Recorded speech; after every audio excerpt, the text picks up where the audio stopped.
One, two, three, funk it. My darling, I love you, I love you, I love you, I love you, I love you, I love you, I love you, I love you, I love you, I love you, I love you, I love you, I love you. So, good morning guys. Anong oras na ngayon? It's 3:50 in the afternoon, no? And ngayon, i-test lang natin itong GoPro mount ko and how it performs. This is gonna be our first vlog. And mag-iikot lang naman tayo dito sa subdivision namin. And kung ano yung kung kamusta naman yung GoPro quality. And sa tingin naman maganda naman. And hopefully yung angle niya is malupit naman. Ang gamit natin ngayon is si ADV 150. And mag-stroll lang tayo dito sa location namin. Hopefully itong helmet mount ko is hindi naman siya matanggal, no? Kasi ayun nga, medyo nakakaba din kasi first time ko lang mag-install ng GoPro dito sa helmet mounted. Magkakaroon tayo ng mga short vlogs or mga moto vlogs na rin. Ngayon napakaganda ng weather ngayon, no? Katumbas nung dati is grabe yung ano tawag yan? Grabe yung bagyo, si Ulysses. Well, taga Bicol kasi ako pero hindi ako makauwi dahil nga doon sa bagyong Ulysses na nakakatakot talaga yung bagyong yun. Uy, open yung ating paboritong pares dito sa subdivision, no? So mamaya kakain tayo dyan, tapos magkakaroon lang tayo ng short mga vlogs dito. Tingnan natin kung kamusta yung performance. And ni ADV 150 din as well sa traffic. Kasi ngayon kung nakikita nyo, kasagsagan ng traffic ngayon. And mag-iikot-ikot lang tayo. Titingnan ko lang kung kamusta yung performance niya. And ayun, okay, pasok tayo dito. And isa sa mga napansin kong advantage ng ADV 150 is yung handlebar niya.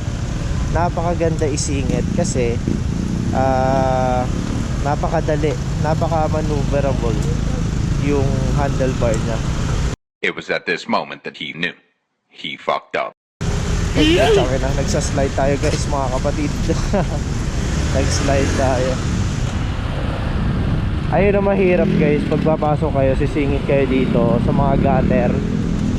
Tapos sumingit nga kayo pero yung gulo yung sa likod nag-slide dito sa mga gutter na yan, dito. Ayun, kanina nag-slide ako. So buti na lang na kabig natin ng maganda. Andito tayo sa Fairview and tinetest natin ang ADV 150 sa kasagsagan ng traffic. Alas 4, mag-aalas 4 na guys. And ayun, sana naman magustuhan nyo to guys, itong motovlog ko. And don't forget to subscribe to BLP. Ito nga pala magiging channel natin for our motovlog. So yun lang naman. Siguro, uy, sumisingit sila.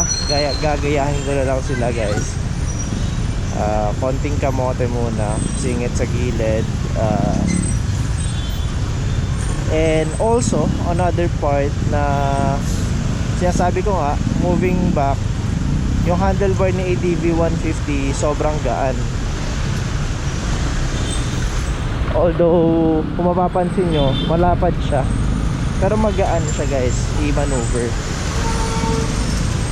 And isa doon is yung ang cons naman niya is sobrang haba ng handlebar, kung saan hindi kayo masyadong makakapasok kasi sobrang wide niya to the point na baka sumabit kayo, matamaan nyo yung side mirror ng mga kotse. And ayun, Sa ngayon guys, traffic talaga dito sa SM Fairview, lalo na sa oras ng ganito. Pag alas 4 talaga, grabe yung traffic. Ayun. And also guys, kung anong mapapansin ko ba dito sa traffic gamit ang ADV 150, to be honest guys, medyo hirap ako sa kanyang seat height kasi ako, di naman ako katangkaran, pero 5'5" lang naman yung height ko. Kumbaga medyo tiptoe ako sa baba. Oops, may daming sumisingit dito sa kalagitnaan ng trapiko. Ayun nga guys, no. Ayun, medyo kapos ako sa height sa kanya kasi hindi naman ako katangkaran, 5'5" lang ako. Maski nga guys, yung mga height na 5'6", medyo tiptoe pa rin sila.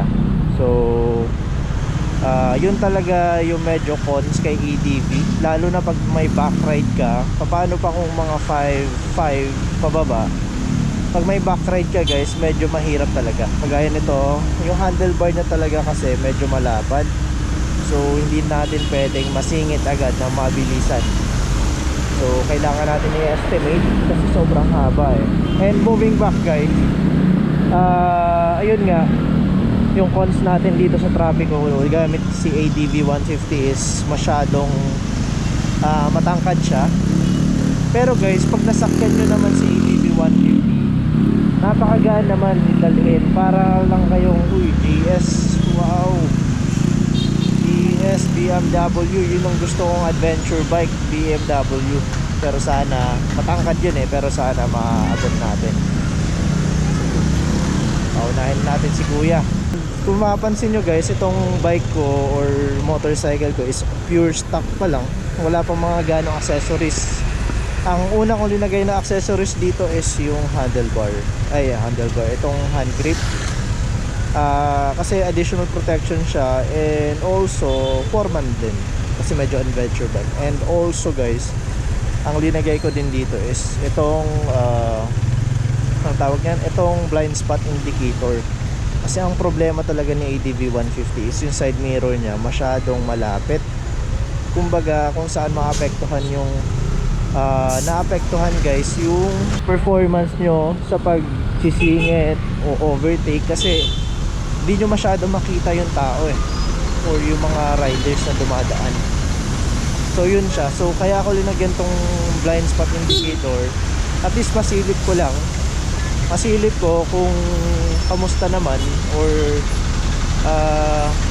kung may papasok pa sa gilid, sa likod, diba? Malaking tulong ang blind spot indicator guys. So I highly suggested na maglagay kayo kasi for your own safety din naman. So ayun guys, we are now trailing dito sa traffic sa Fairview, and matry lang natin kung ano yung performance and ano yung review ko sa ADV 150 sa kalagitnaan ng traffic. Kung napapansin nyo naman, nagdadamihan mga bus, mga motor, ayan, papasok, diba? So overall guys, sa traffic maganda siya. Depende kasi sa tao yan eh. Maganda siya para sa akin kasi madali i-maneuver yung handlebar. Pero ang cons na naman, if kapos kayo sa height, hindi naman siya magiging cons kung hindi naman kayo kapos sa height eh. Diba? So depende talaga sa tao yan. Napapansin kong, and let's talk about naman guys sa hatak or lakas na, kasi yun ang mga major factors sa ADV 150. Kasi ang bola nito guys, ang bola ng ADV 150 stock is naka 20 grams, no? So ibig sabihin masyadong mabigat yung paghatak ng bola dun sa pulley set. So kumbaga kung susumahin natin, masyadong mababa yung batak o yung hatak ng ADV 150. Pero guys, overall yung hatak niya naman sa dulo is okay naman. medyo nahihirapan lang ako pag may back ride. May back ride tapos medyo pataas. Napapansin ko sa ADV 150 is medyo hirap siya eh. Medyo hirap siyang umakyat. Pero nakakaraos naman, nakakaakit naman. Yun nga lang, gagapang ka lang. So, sa mga regular stock na motor, naka 15 grams sila or much lighter, kung saan pansin mo talaga yung batak ng motor. Napansin ko nga, ginamit ko yung Click 150 nung kaibigan ko. Pansin ko, grabe, sobrang lakas ang batak compared kay ADV 150. So kumbaga iiwanan ka talaga sa hatak niya. Yun ay yung factor dahil yung bola nung ating panggilid set, ang stock niya is 20 grams. Pero sa tingin ko naman guys, the ones na pinalitan natin siya ng mas magaan or magandang combination, magkakaroon ng magandang improvement yung ating makina o yung hatak kumbaga. Siguro ganito talaga dinesign kasi adventure bike to si, kumbaga ginawang scooter adventure bike tong si ADV 150 na kung saan isasabak talaga sa mga long rides or sa mga light trails, no? Hindi naman siguro trails pero mga off-roading lang. Kasi sa tingin ko naman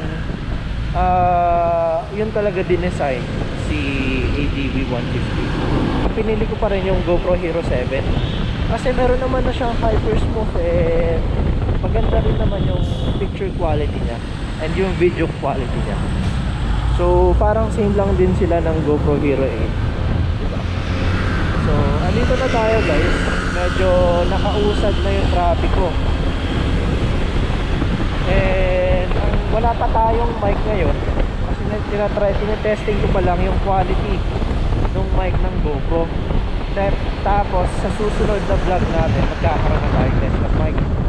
So ayun, kakaririn natin to guys, itong YouTube channel natin. And sana naman suportahan nyo ako sa ating landas, kumbaga sa ating journey, sa ating pagmo-motovlog, no? So ang plano ko probably on December is magkakaroon tayo ng long ride pag Bicol.